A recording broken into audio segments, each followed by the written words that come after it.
नमस्कार दोस्तों, आप देख रहे हैं डीआर न्यूज। आज दिनांक 21 जुलाई 2025 दिन सोमवार। चलिए शुरुआत करते हैं देश और दुनिया की 50 बड़ी एवं महत्वपूर्ण खबरों के सफर का।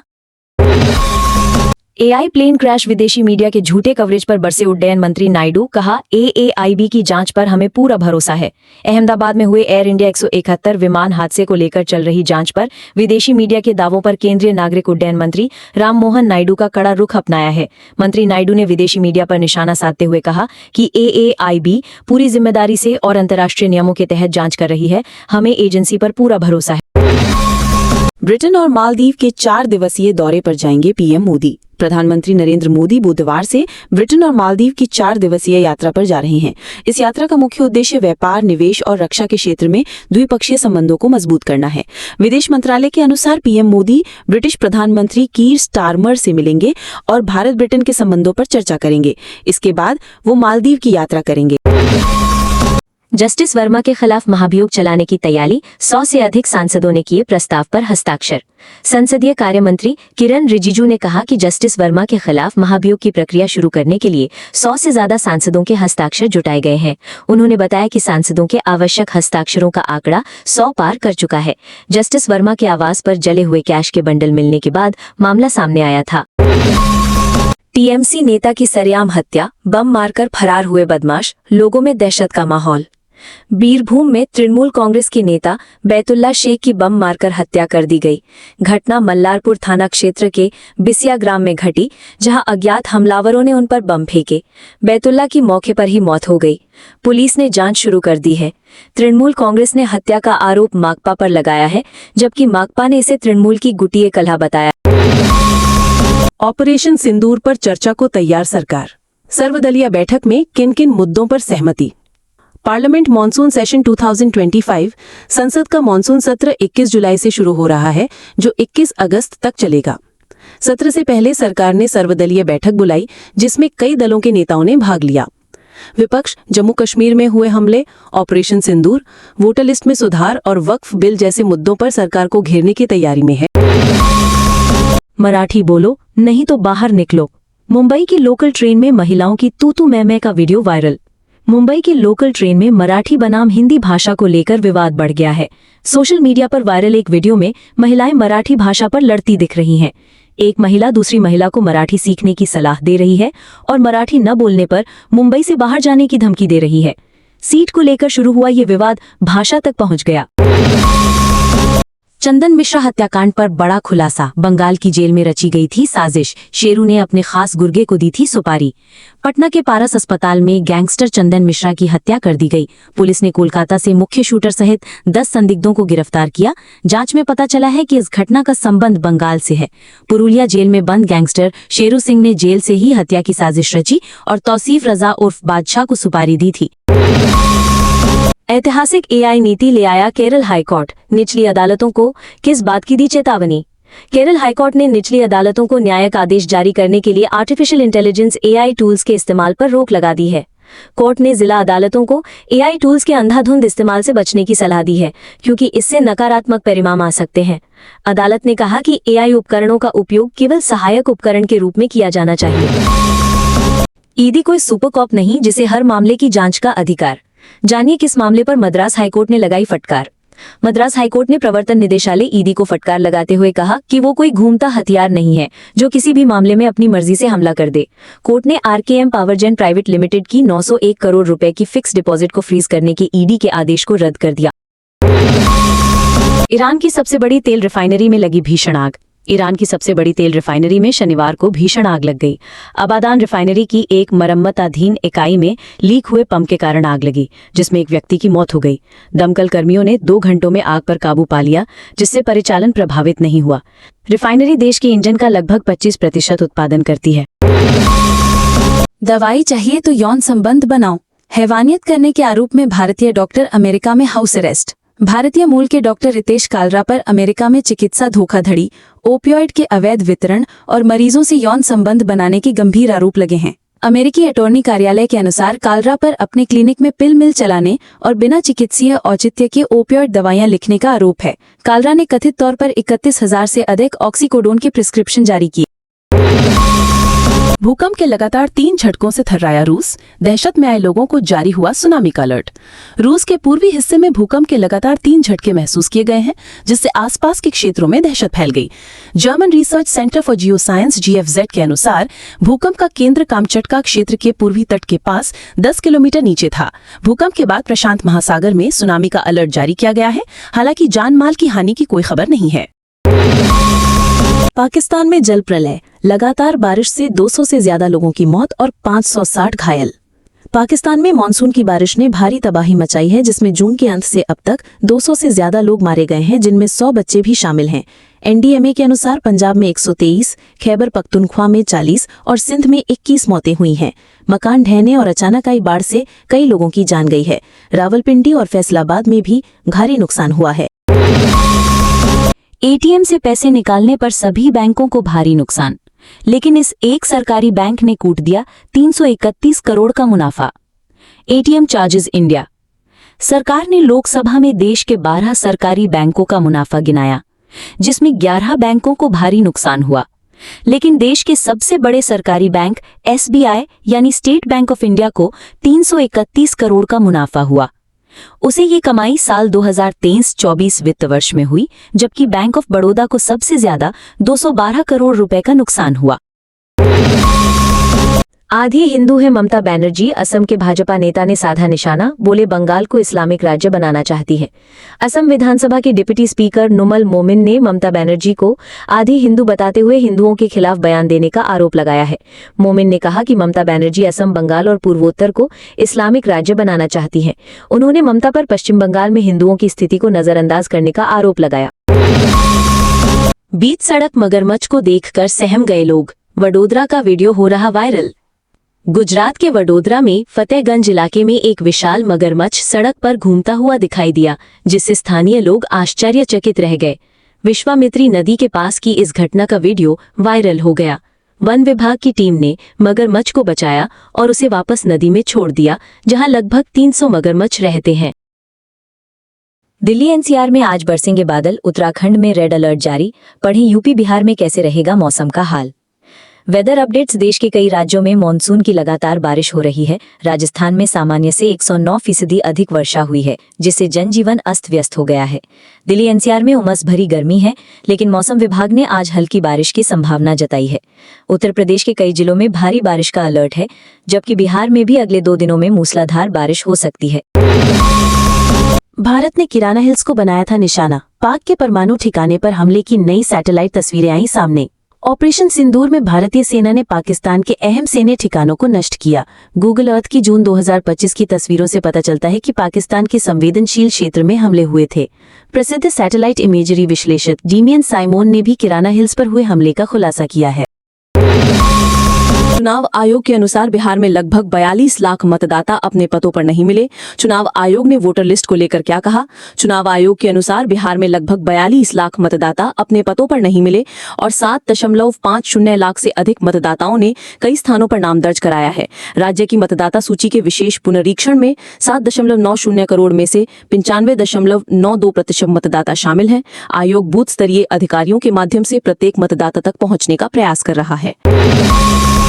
पिता की जगह मां का लिखा जाएगा सरनेम, कलकत्ता हाईकोर्ट का ऐतिहासिक फैसला, जानिए पूरा मामला। कलकत्ता हाईकोर्ट ने चंदन नगर नगर निगम को निर्देश दिया है कि वो एक किशोरी के जन्म प्रमाण पत्र में पिता की जगह मां का सरनेम अंकित करे। किशोरी के माता पिता का तलाक हो चुका है और वो मां के साथ रहती है। जन्म प्रमाण पत्र में पिता का सरनेम होने के कारण बोर्ड परीक्षा के रजिस्ट्रेशन में समस्या आ रही थी। बंगाल में 9 करोड़ के जाली नोट बरामद, होटल में रखी हुई थी नोट छापने की मशीन, ऐसे खुली मामले की पोल। कोलकाता के पास संदेश खाली में पुलिस ने एक होटल से 9 करोड़ रुपए के जाली नोट जब्त किए। ज्यादातर नोट 500 रुपए के हैं। सिराजुद्दीन मल्ला और देबब्रत चक्रवर्ती नामक 2 लोग गिरफ्तार हुए हैं। सिराजुद्दीन के पास से 2 आधार कार्ड भी मिले। एक दुकानदार को जाली नोटों पर शक हुआ, जिसके बाद पुलिस ने कार्रवाई की। सभी दुकानों पर लिखा होगा मालिकों का नाम और फोन नंबर।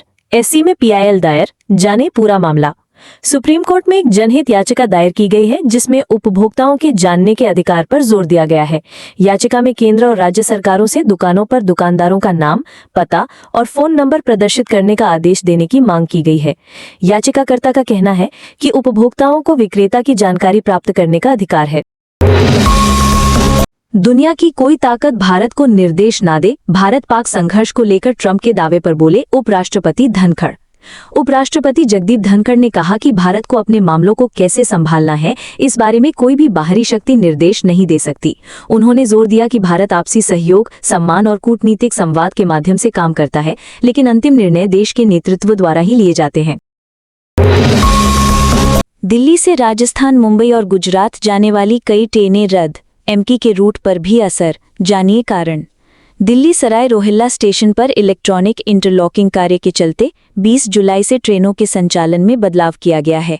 अजमेर मंडल से चलने वाली कई ट्रेनें रद्द, कुछ के मार्ग बदले और कुछ आंशिक रूप से रद्द की गई हैं। रद्द ट्रेनों में दिल्ली सराय बांद्रा टर्मिनस, इंदौर दिल्ली सराय, राजकोट दिल्ली सराय शामिल हैं। ब्रिक्स देशों के महिला उद्यमियों के बीच सहयोग बढ़ाने की तैयारी, भारत की अध्यक्षता में होगा ये काम। भारत ब्रिक्स संगठन की अध्यक्षता के दौरान महिला उद्यमियों के बीच सहयोग बढ़ाने पर ध्यान केंद्रित करेगा, जैसा कि G20 में किया गया था। ब्रिक्स CCIV के साथ मिलकर प्रौद्योगिक और उद्यमशीलता में महिला उद्यमियों के लिए नए कार्यक्रम शुरू किए जाएंगे।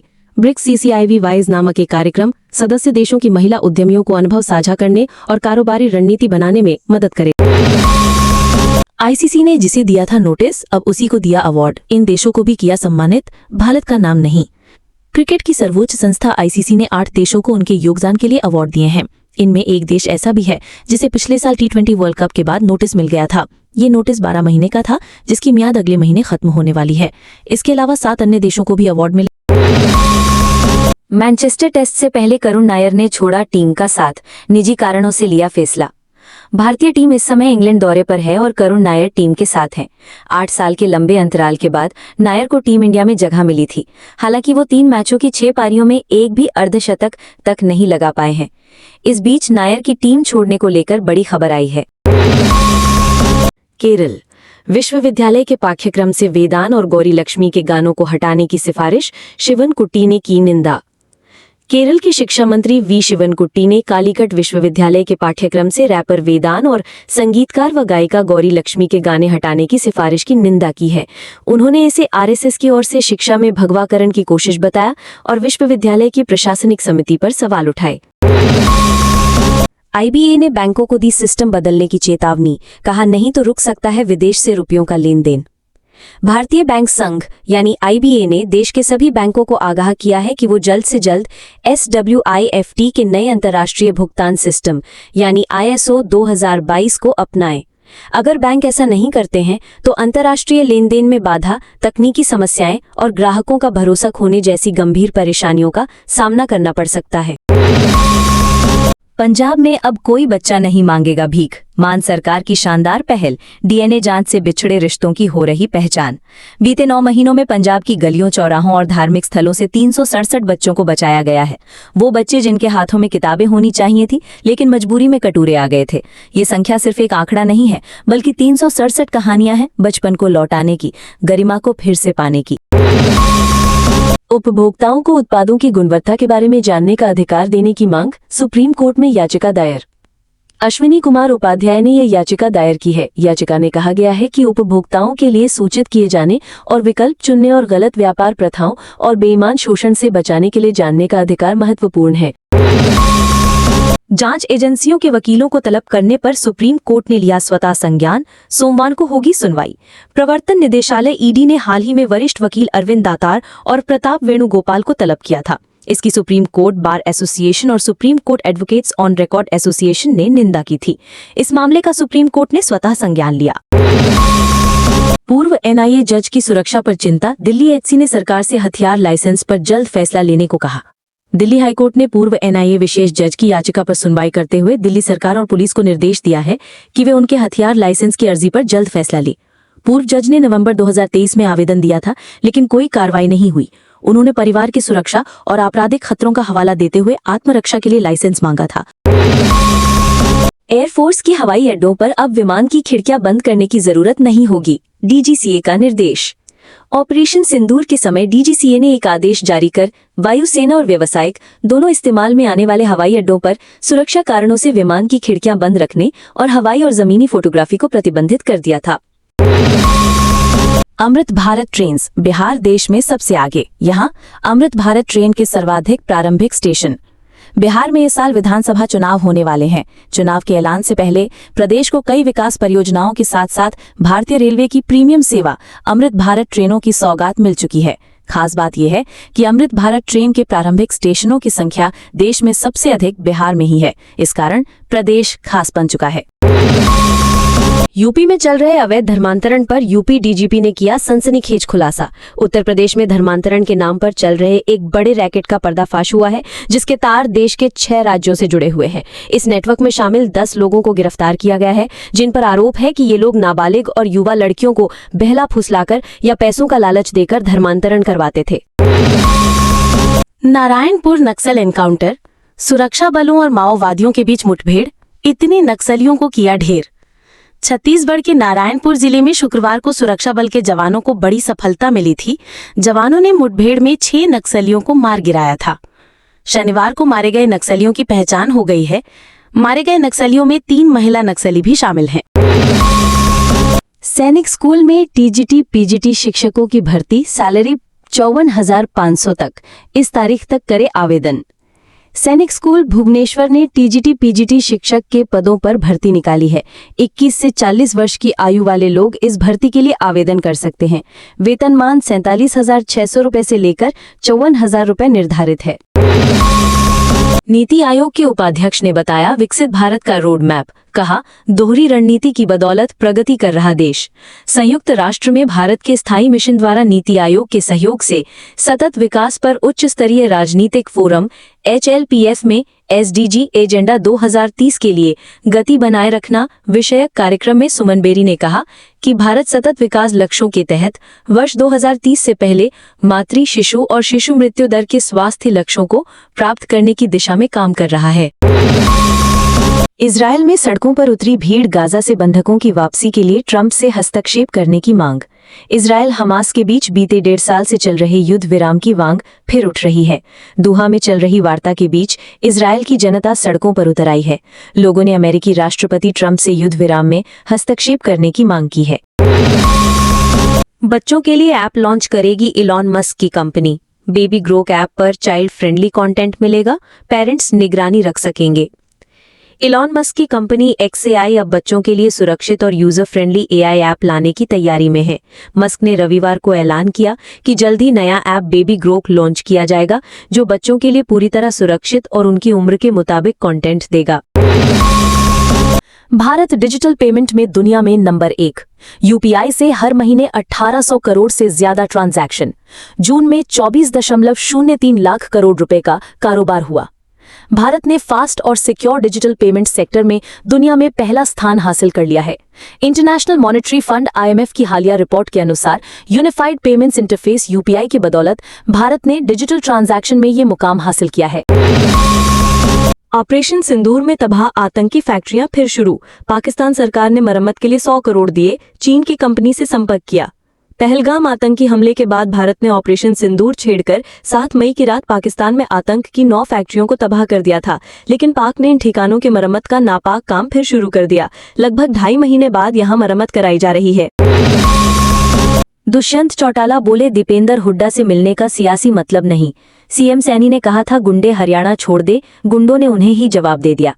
रोहतक में पूर्व मुख्यमंत्री दुष्यंत चौटाला ने कहा कि हरियाणा में कानून व्यवस्था पूरी तरह से खत्म हो चुकी है। पिछले 10 दिनों में 11 ऐसी वारदात हुई, जिससे साफ है कि प्रदेश में कानून नाम की कोई चीज नहीं है। हरियाणा में 20 रुपए के लिए मां की हत्या, कुल्हाड़ी से काट डाली गर्दन। बड़ा भाई बोला, जो मां का ना हुआ वो किसी का नहीं। हरियाणा के नूह में एक युवक ने 20 रुपए के लिए अपनी मां की हत्या कर दी। युवक नशे का आदी है। उसने रात में मां से 20 रुपए मांगे थे। मां ने सुबह रुपए देने की बात कही, मगर महिला ने सुबह रुपए नहीं दिए तो युवक गुस्से में आ गया और कुल्हाड़ी से वार कर उसकी गर्दन काट दी।